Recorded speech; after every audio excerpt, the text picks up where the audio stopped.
Good evening, everyone. I'm Every Woman. Thank you so much for being with us. Welcome to our annual celebration of Women's History Month that we have here at Mercy College. I'm really Edie Magnus, not Every Woman, but we want to say a big hello to everyone in the audience, and we thank you so much for being with us. I put this in the chat, but I'll remind you all anyway. You're muted when you come in, but you can share thoughts and or questions via this chat feature.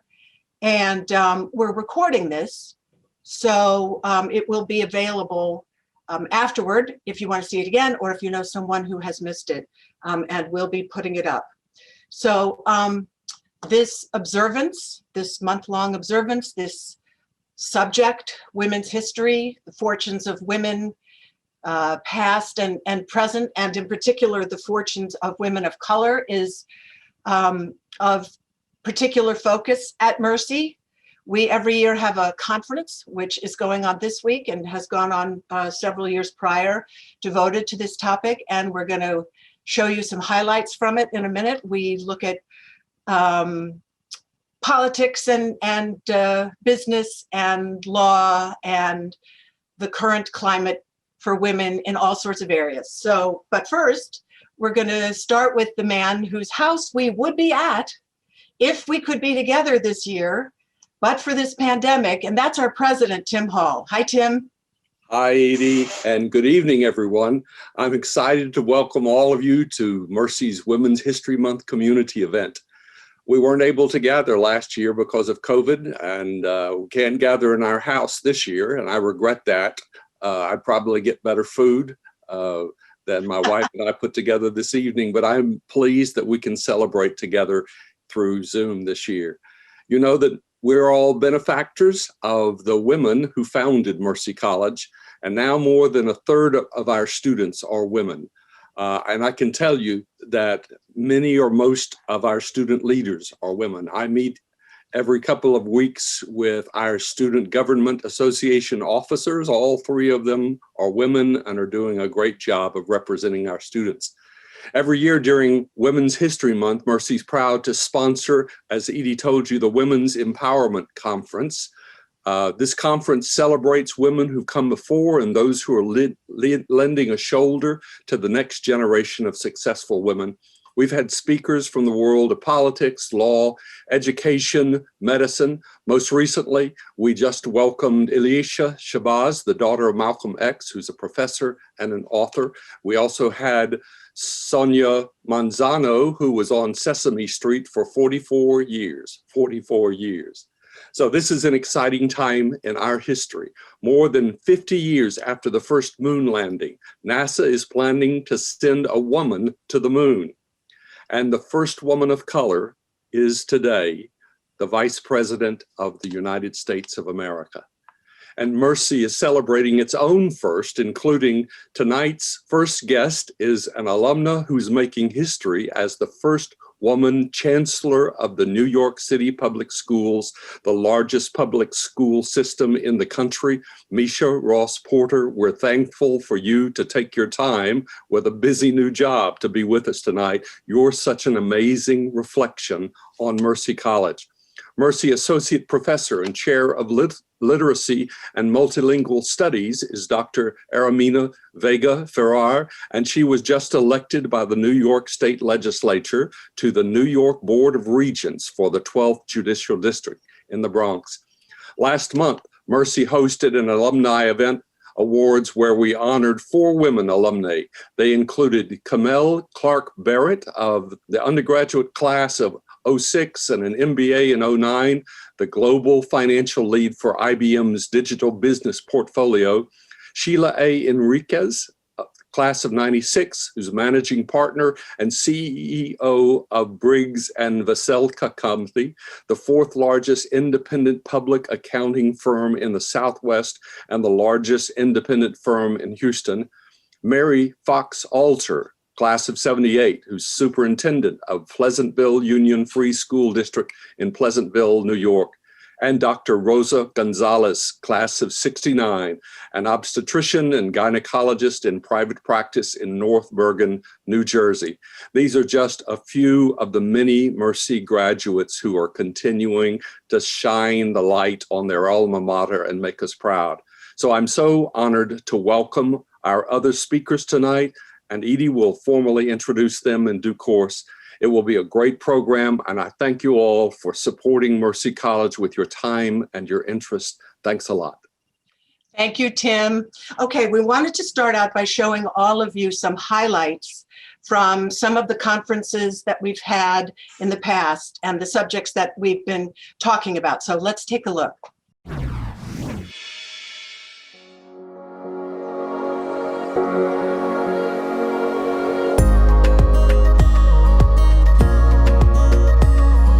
This is our month. Let's be fierce. Let's be fearless, right? That's one of my favorite words.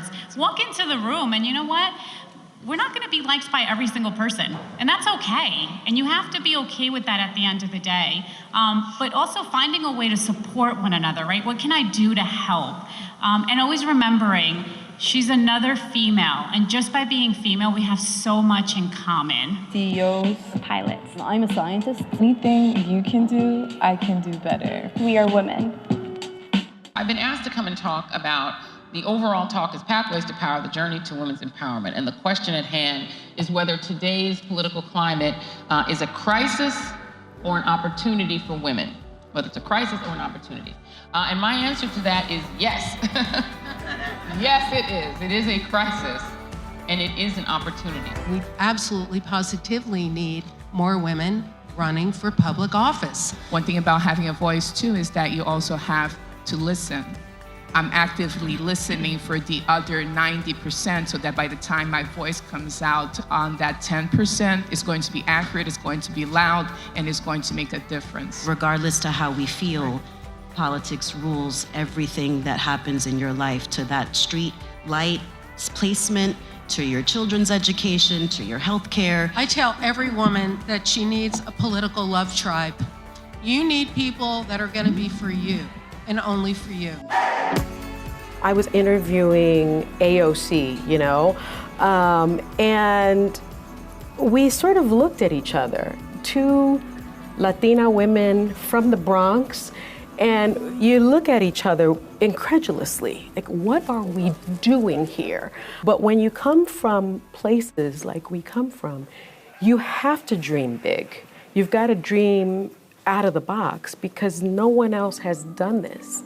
And that's sort of how it feels. It's almost like these big dreams that no one would ever think would come true, have come true over and over and over again. My mom's from Liberia, and she came here alone when she was 19 and pregnant. And she was able to come here and make a life of herself. Just the students on this campus, we have mothers, we have wives, and yet they're here getting a secondary education. First generation of my family to graduate college. Don't let anyone tell you that you can't do what you want to do. We need to keep advocating. There's still things now happening in this world that isn't so equal, like pay. I first voted in 1944. We had to be 21 years old then. I never missed a vote, and I never will, no matter how difficult it might be at this point with the pandemic. Each vote is so terribly important. My mom's my role model because she takes care of me and she does what she has to do even though my father's not in the picture. She strives, she works all day from a 9 to 5, and she helps me pay my tuition, buys my books. If it wasn't for her, I wouldn't be in college right now. She's one of the strongest women I ever knew. My biggest inspiration, my role model was my mom. She's the boss. She's literally the boss in my house. And she leads with power, grit, but with love. Women are powerful, and if we are able to unite together to, not just voting for our specific parties, but to vote and to have our issues heard. as Barack Obama said, you have to participate in our democracy. You have to pay attention. It's not going to happen for you. I certainly thought that women would be much further ahead in 2017 than when we started. Obviously, more attention has to be paid. And I think the way to do that is to participate in the civil discourse. Well, what does it mean to write to my congressman or to show up at a big rally? I'm just one of many people, but it does make a difference. I think it's so inspiring. I think you have to start at the local level. There's so much that women are fighting for and standing up for, especially now, and it goes back to history on the things that women have stood up for: voting rights, making sure that we're able, equal pay, yes, and just not standing down anymore. What I'm doing is trying to support as many women's events, programs, organizations. I'm getting involved. I'm signing up for volunteer. I'm sharing what opportunities are happening on my social media pages. So I'm using my social network and my social voice to share what other women are doing out there. I think it's important for us as women to stand up, even if we're not dealing with that heat. Get into the fire and say, how can I help? I think it was Margaret Thatcher who observed that if you want something said, you ask a man. If you want something done, you ask a woman. So I think the appropriate thing to do is to wish you strength and perseverance as you do things that need to be done, both in your own lives and in the life of the world. While a lot of things are happening in our world right now that are pretty dark and pretty terrible, you see these lights and they're flickering everywhere, and they're shining these lights on women of color. And young women and older women are there to lead the charge, and it's really pretty brilliant. I know I can be what I want to be. If I work hard at it, I'll be where I want to be.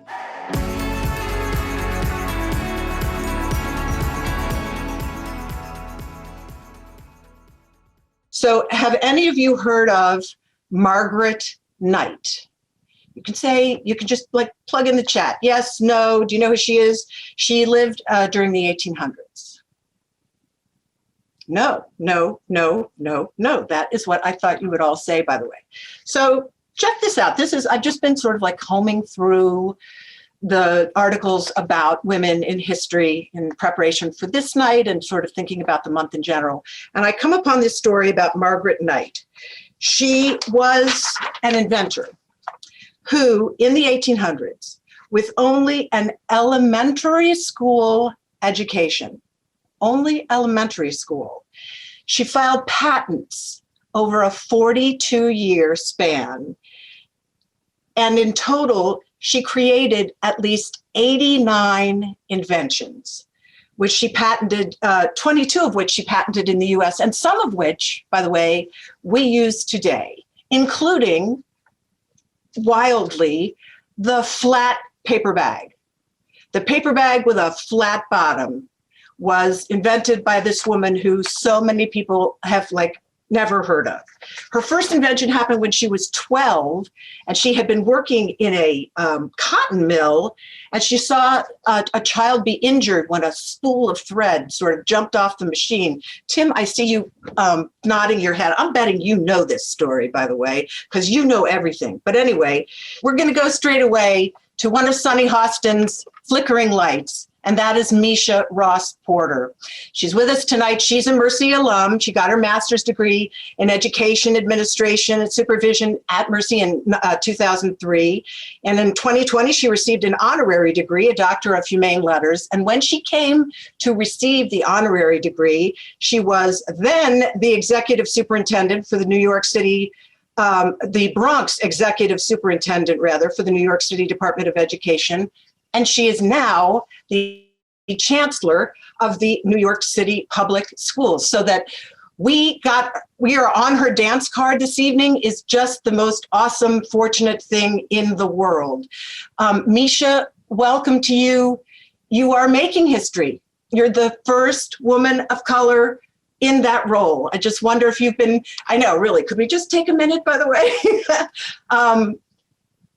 Have you sort of had a second to reflect on that?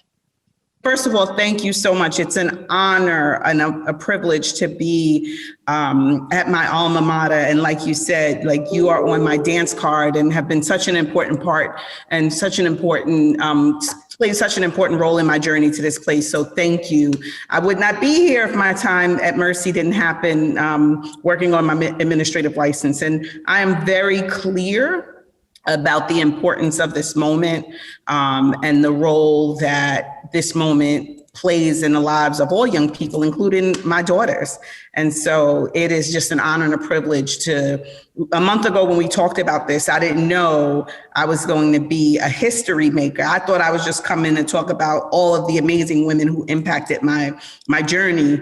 And and I am, but it is really clear, I'm very clear about the importance of this moment, and I'm deeply honored for it. So did you have women that you were thinking about, Meisha, who did impact your life up to now? Absolutely. So, I mean, first of all, I think for all of us, it starts with our mothers, right? We have these amazing mothers who have overcome trials and tribulations, have been these just amazingly strong role models. My mom has 3 sisters, and, they were single mothers who, really changed the trajectory of their lives to change the trajectory of their children's lives. But my mom and my aunt were also educators. And so I knew early on that, education was important for my family, important to me. And I'm just going to shout out a woman who's on here, who I saw very quickly, Dr. Cindy Bautista Thomas, who's been, a really important part of my journey as well. And so there's so many women, that I could just lift up in this moment. But I think it really is important to ground it in those women who really, just poured into me. And that was my mom and my aunties and the women coming that would grab me when I was walking up the block to say, like, stay focused, stay determined. We always acknowledge the large women. Of course, I am so proud of our vice president. Of course, my greatest hero is Maya Angelou, but really the people who shape and change our lives are the women that we interact with every single day. So we're going to be trying to focus a little bit about leadership and mentorship and the importance of visibility, of seeing women in positions such as the one you are in, the importance of bringing up the next generation. I wonder if you could talk about that a little bit in terms of how important it is for not just your daughters, but really women everywhere to see someone be able to attain what you've just attained. Yeah. Well, I'll tell you, I just hung up about 20 minutes ago with our former Chancellor, Farinya, right? Who was such a model, role model for me, who I watched this woman come back into the system and just take over it and lead the system, just with such determination. And it's important to have those people who, and when I called her, she said to me, Meisha, I fell in love with you and knew you would be great when I came to visit your school. And who knew that, right? But it's important for us also to reach back to those people who created a path for us and who walked the path that we are walking, right? You can't step into a moment. I can't step into a moment like this without thinking about another woman who trailblazed this road and pathway for me. And so definitely, having an opportunity to talk to Chancellor Farinya would just really lifted me and encouraged me, because y'all know this is crazy, right? This is just crazy. My life changed in 3 weeks, but you have to think about those women, like you said, who have come before us and done this thing before us. But equally important is for us to reach back. Like, how are we pulling other women along with us? How are we inspiring other women? Like, we are women who are doing this amazing work, but we're also mothers and wives and sisters and aunties and all of those other things. And so how are we reaching back to other people who are figuring out, like, how do I do this thing with all of these things before me? And I would also add how we supporting each other along these journeys. So I want to be respectful of your time. And if you have to run, you can say you have to run. But if I can ask you one more question, because I sometimes think that we give young women lots of platitudes, like be true to yourself, right? Be authentic, be whatever. Don't be afraid to, step in a room and assert yourself. But I wonder if you have any sort of specific guidance for all the young women who may be watching this about something that you did in your career that really made a difference, that like was a pivot point, where you could have gone one way, but you advanced instead. I don't know that.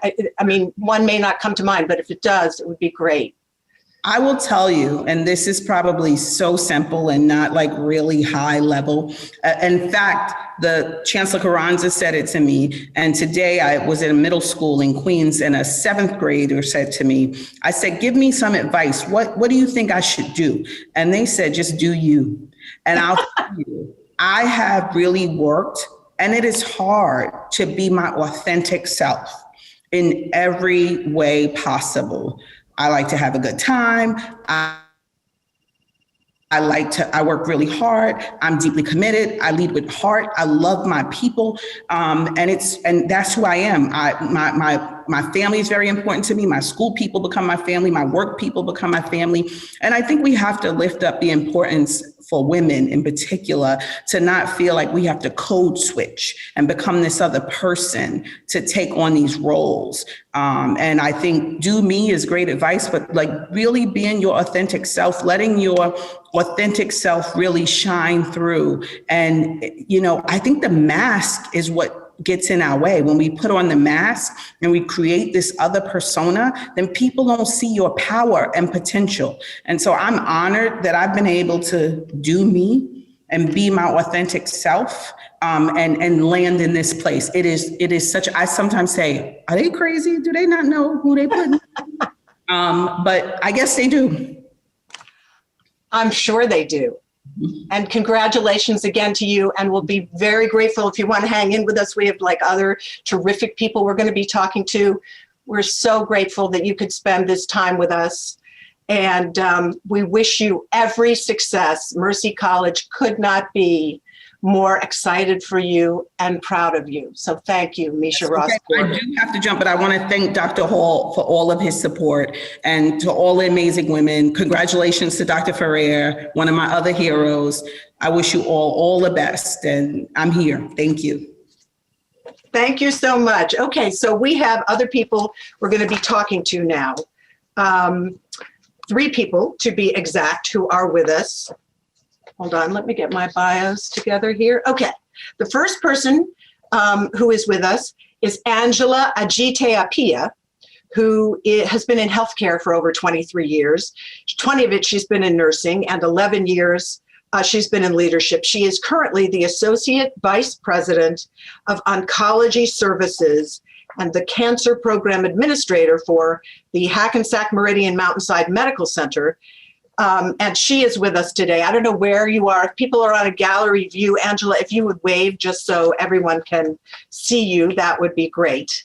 We are also joined by Gina Avila, who is the founder of the Women's Empowerment Institute, which, as I understand it, Gina, you were doing part-time, and now you've just thrown in and are devoting 100% of your resources to working with young women, mentoring them, coaching them. And so we are grateful to you for being with us. And we're also joined by Kristen Bose, who's general counsel here at Mercy College and was the associate general counsel at CUNY before that. She's a Harvard grad who went to law school at Fordham, and she was elected in 2020 to the Pelham Town Council. She's a councilwoman right now in Pelham. And so she will have some very interesting perspectives, I think, about politics and how you wade through all of that and the leadership role you assume in that. So thank you all 3 for being with us so much. Angela, let me start with you. Tell us a little bit about you, about how you got where you are, and if you can touch on this subject of leadership and the importance of women being in roles such as the one you are in. Thank you for giving me this opportunity to speak to everyone. So leadership for me as a journey, actually has always been a mentor or someone who has tapped me on the shoulder to say, hey, you do this very well. Have you thought about doing that or this? So, you know, ever since I've been a little one, I've been very much of a person who would say, well, how can I help you? How do you do this? Or how do you do that? The leadership perspective for me really started when I was a resident assistant in college. And as a resident assistant, you have to really give, you know, nurturing as well as stringent disciplinary. So for me, leadership really entails not just what you think you can do for others, but also learning from what you have in the sense of your failures and things you do well. For me, mentoring has been a journey that I embrace because I do feel like someone gave me this opportunity to be a leader, so I have to pass it on to others. So growing others in leadership has always been something I have been looking for and aim to impact. Anyone stand out for you? And why do they stand out? Oh, certainly. There's a whole bunch of people who stand out. I think a few people who stand out for me is Mary Goulet, who is a past president for Oncology Nursing Society and a chief nursing officer for Emory University. So I was asked to attend one of this leadership development programs. And I went up to her. She spoke at the conference, and I went up to her and I said, do you want to be my mentor? And she just looked at me and she goes, oh, okay. And this was probably in 2001. You know, the first question she asked me was, what do you want out of this? And so I really liked the way you spoke, and everything else you said really meant a lot to me, and I would like to learn from you.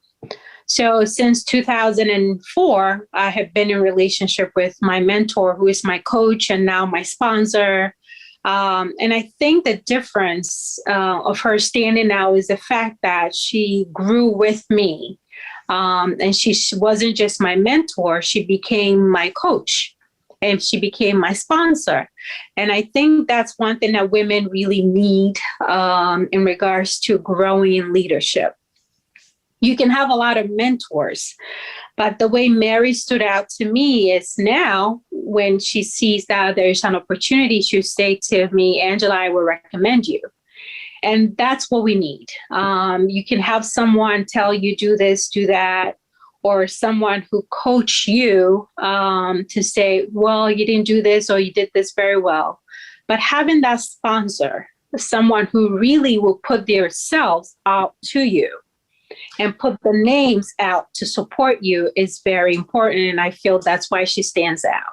So these are, you know, it's interesting. So these words are very different. Mentoring, sponsoring, coaching, right? And what you're talking about is not just learning from someone, but their willingness to vouch for you when it comes. That is correct. Is that right? That is correct. Yes. And that relationship, it's very important. Gina, so there you are, you're running the Women's Empowerment Institute, and you have young women in it now. What are you looking for in the young women that you are taking under your wing? Yeah, thank you. First of all, I just want to thank President Hall, Esther, for putting this amazing event together. Edie, right? You do a phenomenal job every time you do these type of events, and the whole team, because it takes, it takes a village really to put something like this together, especially virtually. So thank you so much, not only for the event, for inviting us, and then also for having all these amazing speakers. So what we want to do at WI is really help women find what their why is. Right? There's so many ways that we can try to find ourselves, but it's important to find what our mission and purpose is. Once we find that out, then, the sky's the limit. You're really able to flourish, and you're able to find what your passion is and work towards that. And that's really what we want to instill in all of our women, right? Let's figure out what you're really good at. What are your passions? And let's help you figure out how you can achieve these goals that you set for yourself. Our organization is really created to break the barriers that women have when it comes to access to education, skills, or work experience across, business and technical careers where most women are underrepresented. So we want to make sure that we're not only providing the skill, but the soft skills. But the most important part, just to support a little bit of what Angela was saying, is the networking, right? If you don't have that social capital and people to take you under their wing and be their sponsor and their coach and their mentor, but specifically to be their champion, you need someone that you can come to if you just have a basic question, right? If you have a job opportunity, but you're really nervous about it because you need interviewing skills, it's extremely important and it's crucial for the success of all of us women to know that you have a support system. So that's really what we develop and offer at WEI. The networking, the professional development. We want women to know, right? And what we do is we offer monthly empowerment sessions. It's the last Friday of every month, where we all come together, but not only are you able to network and support one another, but we also offer personal and professional development. We always have a speaker come. So that's really our goal, right? Finding yourself, figuring out what your why is, what is your mission and purpose in life, meet other women, and then figure out how we can help each other. So I'm wondering about are you looking for young women? Do they come to you? Do you scout them? And just sort of, not just your organization, but what is your view on, Angela went and said, would you be my mentor, for instance, right? She reached out. And I'm just wondering what you think the lesson is about asking for this, as opposed to having someone maybe, serendipitously see something in you. I love that question. And the reason that I love that question is because there's another barrier, right? If you're not put in these settings and you don't have access to this support system or a network, if you don't have the education or someone that's taking you under their wing to tell you about these opportunities, you're not going to find that person that you can approach and ask to be your mentor. Right. So that's what we want to create. We want people to have the opportunity for free, right? We're a nonprofit organization where if you attend these events, that's where you're going to gain those relationships. And then ultimately, absolutely, right? It's important to just make the ask. It has to be a relationship that's built organically. It can't be, so formal and corporate and have such a structure, because you have to have chemistry with the person. You want to make sure that you get along with them, that I always say there's a vibe. If there isn't a vibe, then it's going to be really challenging to meet the weekly meetings that you would have or however you arrange it. But I think, most importantly, in order for women to be able to be in a setting where they can see someone that they look up to and that, they'd like to run things by and ask them if they could be a mentor, it's important to create the platform and the environment and the setting for women to be able to be amongst other women, for them to, make the ask. Just curious, was there someone further up the food chain who was helpful to you, who was a mentor? So many people. And what's interesting to me, Edie? People always ask, who is your role model? Who do you look up to? Who did you always think of when you were in those challenging moments? And of course, my mother, she raised me single mom. We're immigrants from Colombia. My native tongue is Spanish, so I didn't come here until I was 7 years old. And oh boy, did we face adversity coming to this country. So of course my mother, but let me tell you, the men in my life, I start from the support that I have from my husband. We're raising 3 daughters, and it takes a team to raise girls. But, starting with some of the men that are here, I know President Hall has been extremely supportive to all the women that, work and are leaders at Mercy. I actually used to work at Mercy as well. Dr. Herrera, he's a Latino man that if I ever needed to run something by or have a conversation or, have an idea, it's really important to have men that are involved and are there also as a champion for you. And Mike Zarelli, we even honored him 2 years ago at our gala, because there's not, one time that I've seen a student approach him and he doesn't find a connection or find a resource or a way to support them. So, I also want to acknowledge, the men that have also set the path for us, and they hold most of the leadership positions, right? So we need them in our corner and we need their support. So I would say a lot has to do with the men that I've had, as either my supervisor or just mentors in general that have approached me and said, hey, let me help you. And, how can we help you grow the organization and continue to empower more women? Kristen Bose, I know you have a story about a particular woman who made a big difference in your life. Hi, welcome. Thank you, everybody, so much for having me. So for me, Billie Jean King is somebody that just broke all the barriers and laid the groundwork for so many women. And people don't really realize it, but her Title IX legislation that she pushed through, laid the path for women's sports. When the legislation was passed in 1972, and in 1982 is when I first started, local sports, organized sports. I didn't know any better. It all was so natural to me. And, I had every opportunity in the world to compete. And it was somebody like Billie Jean King who fought hard, who, made unpopular statements and decisions. And I look up to her, and sometimes when things are really challenging and really hard and I, don't want to make difficult decisions and just sort of follow the, path of everybody. No, you got to fight for what you believe in. So, and, frankly, when she first, when Title IX first came out, it was mostly known as parity in sports, right? But then it's turned into, prohibiting discrimination and sexual assaults on campuses. And so it's had such a huge impact in, protecting women's rights on campuses.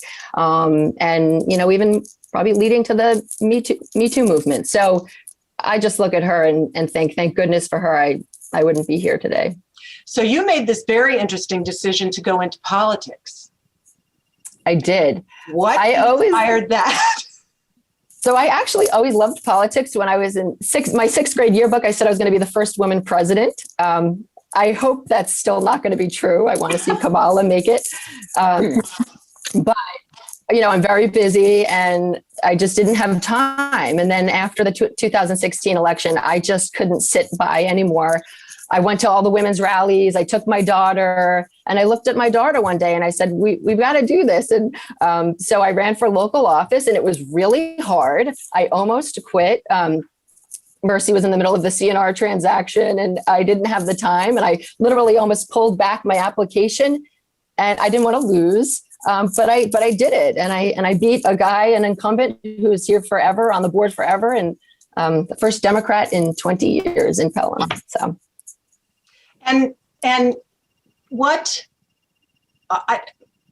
is that giving you? In other words, as a woman, as the first Democrat, but really as a woman, where do you hope to be effective, to make a difference? What is sort of feeding your soul on that position, if that makes sense? I mean, for me now, it's giving back to my community.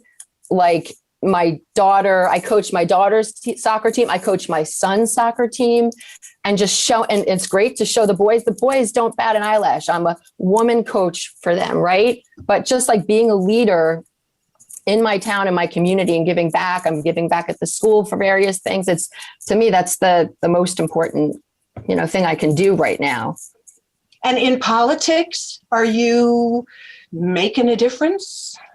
I am. We got our pride flag up in June. We got a menorah in our town hall this year. A lot more progressive things are happening in the town of Pelham, and people notice and people are really happy. Okay, so I want to open this up to all of you now. So just jump in if I ask something and you want to answer the question. So I'm thinking about the woman who said at one of our conferences, "I tell all women they need a political love tribe," which is one of my favorite quotes from that. And that you need to cultivate a group of women who are a group of people, let's say, who are for you. And I just wonder how you do that.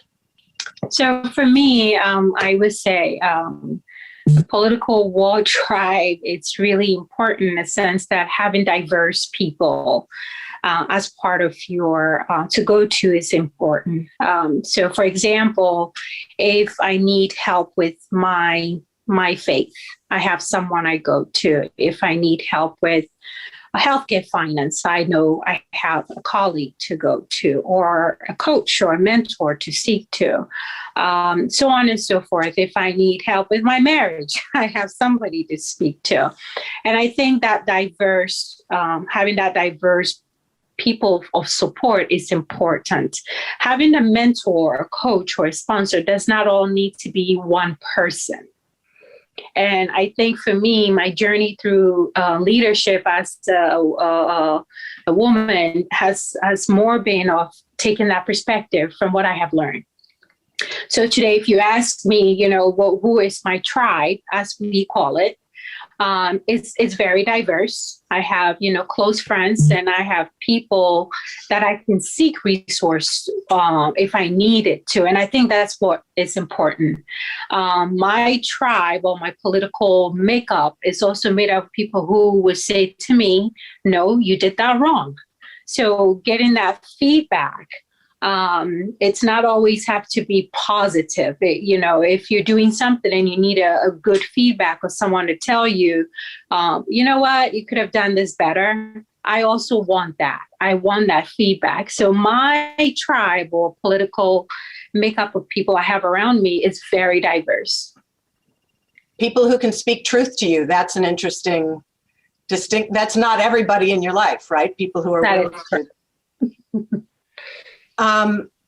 I want to show you all, we have another alum, and I love this story because she is a young woman who is just starting out, who is working in publishing and decided to make herself available to people she didn't even know. And I want you to hear this story. So her name is Dominique Jones, and we have a tape of her. And so take a look at this, and then I want to ask you some things about it. They're very welcoming and everything, but sometimes it's like being in a place where you don't see yourself as well. There's a sort of a disconnect. And even though I was so excited being there, trying to absorb everything, it was something missing, but I couldn't figure out what it was. And I've met a couple of people here and there, and there's other people of color there as well, but the percentage is so low that it's rare that you see everyone unless like the cafeteria. That's when I had created the social media page and just put it out there and just like shared people that I know and even myself and our covers, and it just grew into a small community, which is still growing at that, of us just showcasing our work, who we are, sharing our experiences, and hopefully become something even more, maybe like a mentorship program in the future or so. It's called Black and Brown Book Designers.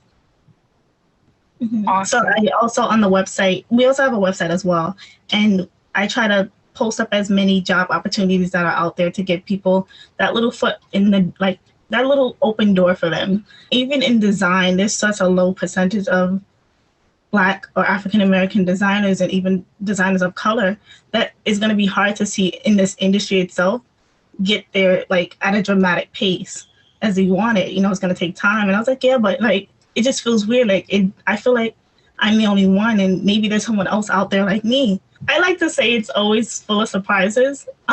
Every day is something different. I'm always learning something new, whether it's big or small. And pretty much like, I would log in, check my emails.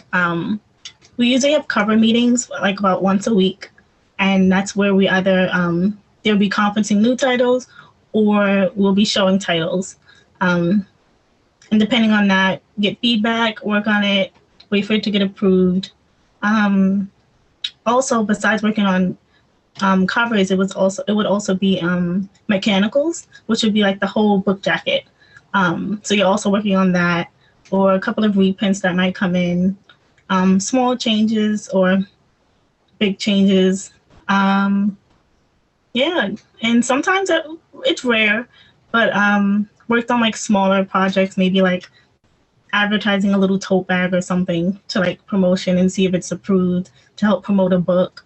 So yeah, there's little things like that. So what I love about this story about Dominique Jones, and I'm imagining, Gina, that this speaks to you, is she's putting herself, she sees a problem, right? Or she sees that there aren't people like her in her industry. And she's, in a way, she's like mentoring or providing opportunities for people she doesn't even know, just to sort of like level the playing field and get some more people who look like her in her world. I find that so admirable and interesting that somebody young like that sort of could take that meta look at her job environment and want to do something about it. That's just absolutely beautiful. And as I'm hearing her speak, I can only imagine how many young women that look just like her with a similar story and background are admiring her and thinking, if she's doing it, I can do it as well, right? And that's really what it takes. And also, I believe in not being selfish, right? If you make it to your goal, whatever that is, it's so important to share how you got there. I have so many young women that want to start a foundation, want to start a nonprofit organization, and they can't believe that I can't even believe sometimes that I did it. But it's interesting that I'll have people reach out and say, I never thought that you would have a meeting with me and that you're sharing all this insight. It's not a competition, right? At the end of the day, we want to be as supportive as possible. I want to see every other woman that has the same vision and the same goals reach their goal, just like I did. So I think that's really important. I love absolutely what she's doing. And I think we all need to take, that role a lot more often and teach our young girls, right? I mentioned I have 3 daughters, constantly talking to them about giving back, volunteering, mentoring someone. If you're in high school and you're a senior, right, it's so important to go back and, volunteer to maybe coach or tutor or mentor someone that just entered college. That's so important. And once you make it into that dream job, going back to your institution and volunteering and being a mentor in that way, it's extremely important. Mercy does such an amazing job at that. I see that all the time, but that's really important to the success of all of us women trying to make it, in the business world. We do try to instill a pay it forward ethos. That's true. All of us do. Absolutely. Angela, I'm just wondering, are you mentoring anyone now? Yes, I actually have about 15 boys, not boys, but men and women that I'm mentoring. I've also helped 3 different organizations start a mentoring program. I'm currently in the midst of helping the Greater New York's Black Nurses Association with a mentoring program, and also the New York Association of Nurse Executives too. So for me, it's always about passing it forward. If I'm not in that seat, I do want someone else who can do it and be able to do it and ask the questions and learn from my failures and my things I did right. So you can only do that if you mentor others, and succession planning has always been something I'm very a fan of. If there's something I'm doing well, I will like somebody else who can do it better. So mentoring has always been a passion of mine. The first thing one of my first mentors said it to me is pass it forward. And I have carried that on in everything that I do, whether it's mentoring others or just giving advice. I like to see others succeed in what they do. And it really doesn't have to be in healthcare at all. I sign up for, I'm one of the Mercy College's people. They send people to me all the time to give them internships and practicums. And I love doing that. I love seeing students progress. So I feel like passing it forward necessarily doesn't have to be mentoring. It can be helping an intern. It can be helping someone need a practicum side and you know how they can get it. There's so many ways we can help each other. Esther McCarthy just had a great idea, which is if those of you who are watching could put in the chat if you had a mentor. It just would be wonderful to share among one another who in your lives was served that role and was influential in your life and instrumental in your success and so forth. Angela, what's the best piece? This is one of those questions, but what's the best piece of advice you think you've ever given someone? And it could be tough love, it could be supportive love. I mean, it will be yourself, and that is easier said than done. I think we live in the world, especially when it comes to career, that you're supposed to put your best foot forward. And it's hard for others to be themselves when they're faced with a lot of challenges that, you know, you have to have that performance improvement. You have to do well. It becomes competitive sometimes, especially in New York. And being yourself tends not to be easy. You know, personally for me, I have gone through stages of finding myself. What is me? And I think that's one advice I always give to my mentors or anybody who seeks my guidance is find yourself. If finding yourself is, it's you have to know who you are. So I want to push back on that a little bit, not push back on it, but what does that mean? In other words, in someone's young professional life, what does that actually mean they should be doing? Or is it just very different for different people? I'm just trying to sort of come to the ham sandwich answer, not the big, you know what I mean? Like things women do to get in their own way, and that's why they're not being themselves. I just want their specific. Yeah, I agree. I think, you know, what I mean by that is if you make mistakes, learn from it. If you do something well, learn from it. So reflect and be your authentic self by saying, today I did this really well. What did I really do well about this? And what can I learn from it? Sometimes we get so busy in our lives that we just go and go and go, and taking that step back to say, well, okay, I want to be here. What do I need? And even if you don't know, do I need to ask someone? So being yourself is also part of knowing who you are and what you're capable of doing. Sometimes you don't know that till somebody tells you that. But it's definitely important to have someone you can, whether you call them a mentor, someone you seek help with when you need it, to really tell you what you need to have. So your authentic self changes as you grow. I don't think I can say that I was like this at 16. You know, you learn, you grow, and you make adjustments, or you make improvement, you hold on to what is best of you, and things like that. So for me, being yourself is learning from your journey. That's one, because it changes. You know, the pandemic we're in, things change. You might have, this wasn't something you plan on doing, but you have to do it differently. You know, doing work from home, it's not something a lot of people are used to. And now you can seek that through sisterhood. You can seek that through community building at work. And there's so many ways we can grow. So being yourself is learning that journey and making it your journey, not just because Angela did it, so I am doing it. It's part of that journey as well. Okay. I mean, Kristen, I want to bring you into this too. You also have to learn how to move in the world though, right?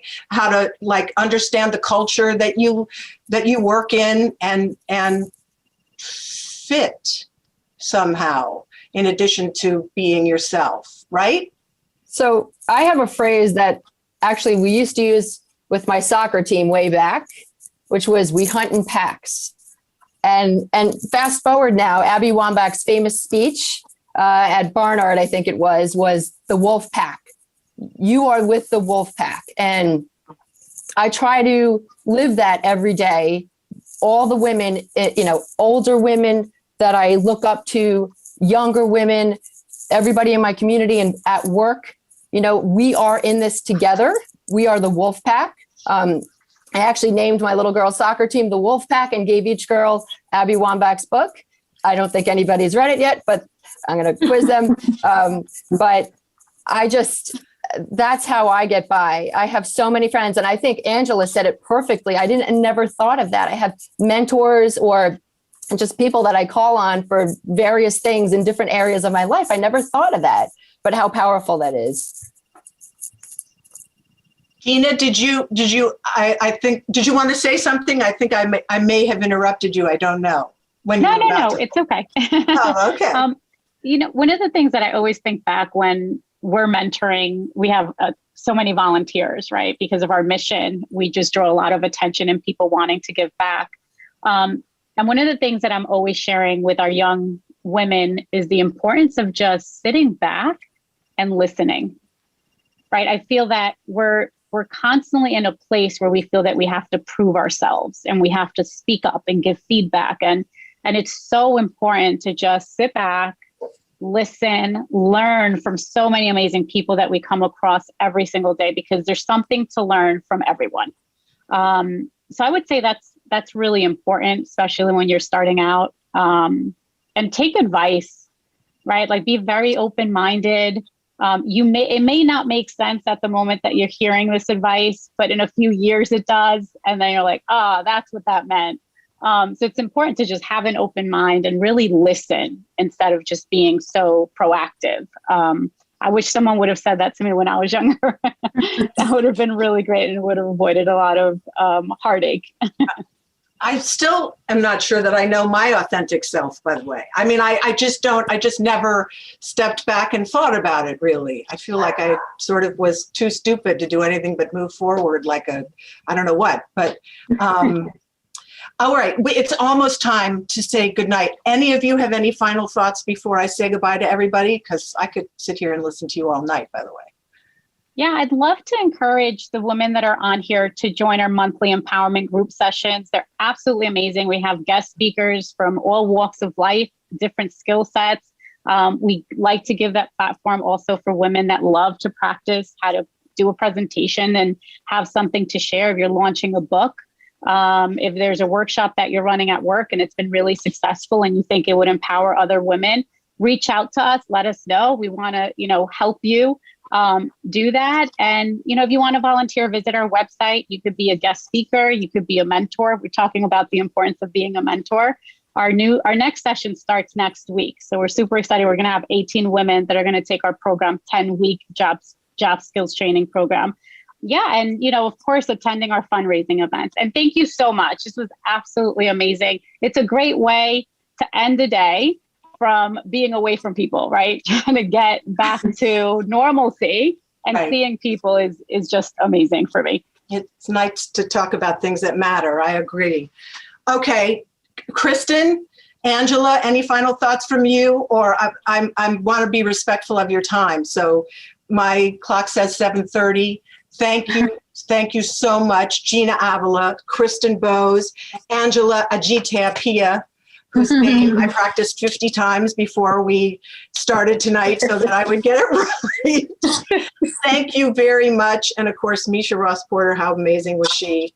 So the conversation continues. Gina's organization is underway. Find a mentor. All of that is such good advice. And we celebrate Women's History Month for the rest of March. So find Margaret Knight, okay? That's my last thing. Find this young woman who, with an elementary school education, did all these things. And by the way, so take a guess as to whether she had any money at the end of it. And you know the answer to that story. So that's sort of the very annoying coda to that. But anyway, thank you on behalf of Mercy College. We appreciate your coming. And everybody have a good night. Thank you.